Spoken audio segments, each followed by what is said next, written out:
Welcome back to another episode of the Cap Table Pitch Competition by Corten Capital and Forbes Family Group. Today we toast the fantastic startups that have been involved in our Cap Table competition to win £10,000 towards their company. Meet our competition judges: Davina Williamson, Dean Forbes, Shah Wasmond, Joseph Shull. Today we have Lukango. Lukango provides easy-to-understand, connected insurance to the underserved small business and sole professional community. I'm feeling really excited, especially to talk about Lukango and explain to people what we're building. Really excited to be here with the other finalists as well and learn more about their businesses. Hello, hi everyone, nice to meet you. I'm Joanne, lovely to meet you. Hi, lovely to meet you, Dean. Hi Shah, lovely to meet you. Nice to meet you, Joe. Lovely. So hi, lovely to meet you guys. I'm Joanne and I'm going to tell you about my startup insurtech called Lukango, and we deliver easy to understand connected insurance for small businesses. So there are about 5.2 million small business and sole traders in the UK, so that's 95% of all businesses. Currently only 35% of them have insurance, but even those 35% spend 1.8 billion a year on premium. So this leaves this huge opportunity of 65% of businesses that are completely untapped. Penetration is so low because currently small businesses are underserved with confusing one-size-fits-all static insurance products that do not consider their fluctuating nature. So we've been there ourselves. So when we had to buy insurance for our business, Lukango, you can see the first email that we sent to a broker, we sent on the 16th of November, and we finally got a quote on January the 11th. So we were going through 12 emails, 6 pages, 2 months later, and we had a quote. That's where we come in. So Lukango offers easy to understand, flexibly priced insurance, purpose-built for small businesses. You basically go through our journey, tell us who you are, tell us about your business, pick which covers you like, and Bob's your uncle, you've got a quote. So for our journey, it takes 3.25 minutes to get a quote. So you've taken it from 2 months to 3 minutes. So a bit about our key product features. Firstly, we're micro-segmented. So one of the problems that we believe that exists for small businesses currently is that they get exactly the same experience as a large business. So if you're a one-man band, 50k turnover business versus a 10 million generating business with 50 people, you currently buy your insurance from the same place. Those two people have very different needs and very different wants. So everything that we do is purpose-built for small businesses only. Then we've got our easy to understand customer experience. So your average hairdresser down the road has no idea what professional indemnity is, whether or not they need it. Anyone that you've probably worked with as a startup will, you'll tell them they need insurance in order to work with you, and they won't know what to buy. So our journey is all about explaining insurance in a way that people understand and talking to them in a language that makes sense to them. And then finally, the most innovative part about what we've built is our Flex product. So the biggest problem that exists with business insurance is currently a static product. So you're asked as part of the current customer journey, what's your expected turnover? Nobody knows what their turnover is when they're a small business. They say it's 50k, turns out to be 100k, you've paid too much, and then you're overinsured or underinsured. So what we've done is we connect to our customers' data to more accurately price their products. So in this example that we see here, if you're an e-commerce business, we can connect to your Shopify or your WooCommerce, but we could also connect to your bank account or your accounting platform. So instead of having to ask you what's your expected turnover, we can see what your real turnover is. On top of that, we get access to a whole load of additional data points that nobody else has access to. Again, example, we might be able to see how many disputes you've had, how many returns you've had.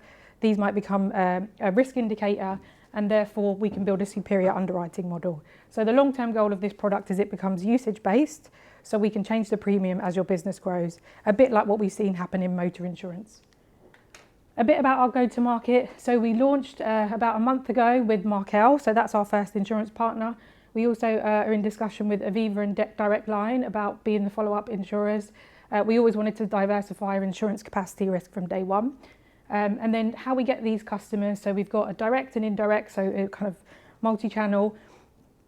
Direct, we anticipate to be about 20% of our customers, so mainly because it's really difficult to build a direct-only brand and very expensive, but we think it's important for our story. So we're working with a company called Unifeeder for execution. So they were responsible for Direct Line's successful small business marketing program.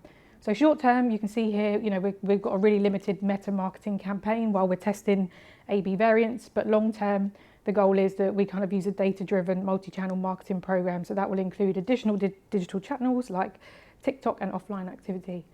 The big part of our distribution we see coming through indirect partnerships. That's mainly because these type of customers, they buy insurance from people they already trust. So whether that's their bank or whether that's a trade organisation, the long-term goal with this is it becomes an embedded product. So same time you set up your Monzo business bank account, you buy your Lukango insurance. The partnerships that we've signed so far, so we're working with Ernst & Young on a joint proposition. So they've built a cyber bundle that ties in with our cyber insurance, and the plan is we go to the banks together with that. So we always want it to be more than just insurance. So anyone who buys a policy with us gets access to these value-add partnerships as well. A bit about our business model. So we make a commission from every policy that we sell. So the average premium about £390, commission about 28%. We get an annual commission revenue of £110. And you can see the lifetime value we estimate to be 4 years, so gives us a £440 commission. So phase 1, which was our launch phase, we closed the pre-seed round July last year.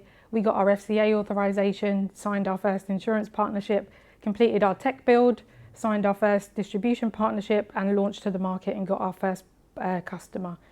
The plan for phase 2, which is our growth phase, is to achieve 600,000 premium, acquire 1,700 customers, complete phase 2 of our tech build, and launch phase 2 of our flex product.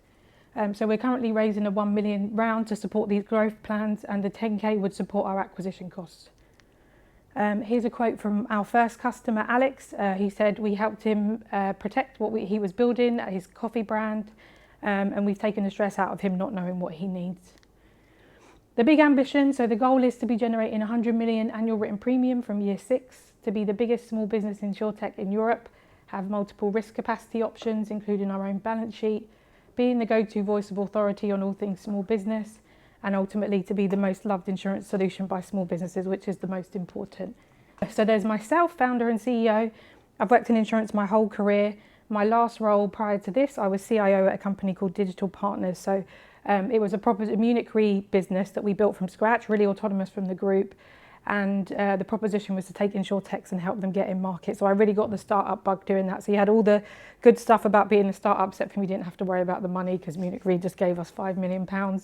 I recently won a couple of awards. So 2020 Tech Round BAME Top 50 Entrepreneurs and Innovate Finance Women in FinTech Power List. My 2 co-founders, Mark, who's our COO, we've worked together 14 plus years. Selena, who's our on marketing, Ollie, our underwriting lead, and Sanjay, our commercial lead. And that's it. You're in growth stage, so I know 1,700 is your target. What's your timeline for getting those figures that you had up there? So those figures for the growth phase are for the next 12 months. So our pre-seed or like this, we're still in a bit of test and learn till the end of June, and then the plan is from July that we really start pushing kind of acquisition once we figured out what channel works best, which variants work. And is it a digital go-to-market, or yes? So you're like optimize online. You expect the end user business to buy directly from you online for a broker? Yeah. So I think for the initial few months, direct I think will be our main channel, but we're furiously working on these partnerships in the background. So I briefly mentioned it there, but we've been talking with Ernst & Young, who have built this cyber bundle proposition, and they want to take that to the banks together, but it doesn't really work standalone, so it works well with insurance. So for context, my previous business built and sold direct into RBS, NatWest, Lloyds. We built all of their dashboards for all their small business offerings, and they did exactly what you said.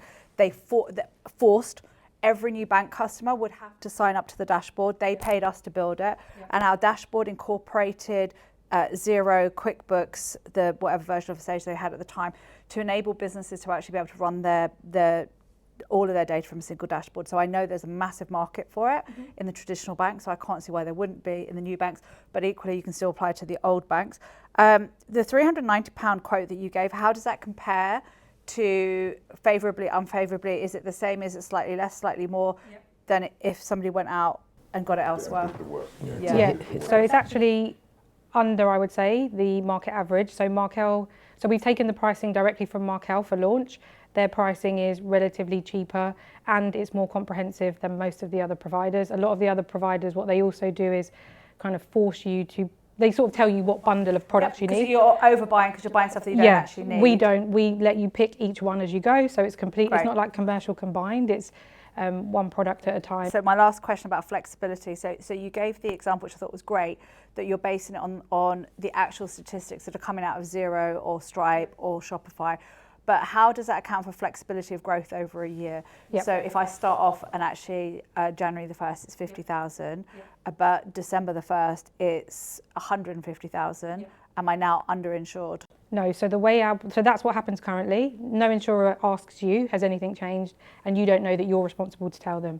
What our solution does is it will see that something has changed, and then it will recalculate your premium. So it's dynamic. So it's dynamic and it's usage based. So it's a bit like a black box in a car. Right. We haven't built that part of it yet. What we've built so far is the data connection. Of course, in order to get to that point of being able to do the usage based part, you need to be able to collect the data first, and then you need to be able to look at it and see if there's actually anything to learn from it. But yeah, long-term goal is we solve that problem by flexing the premium dynamically as the business grows.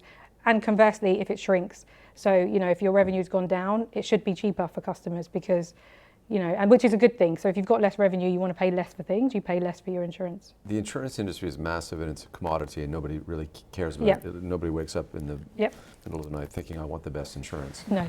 You have a very interesting product. You're very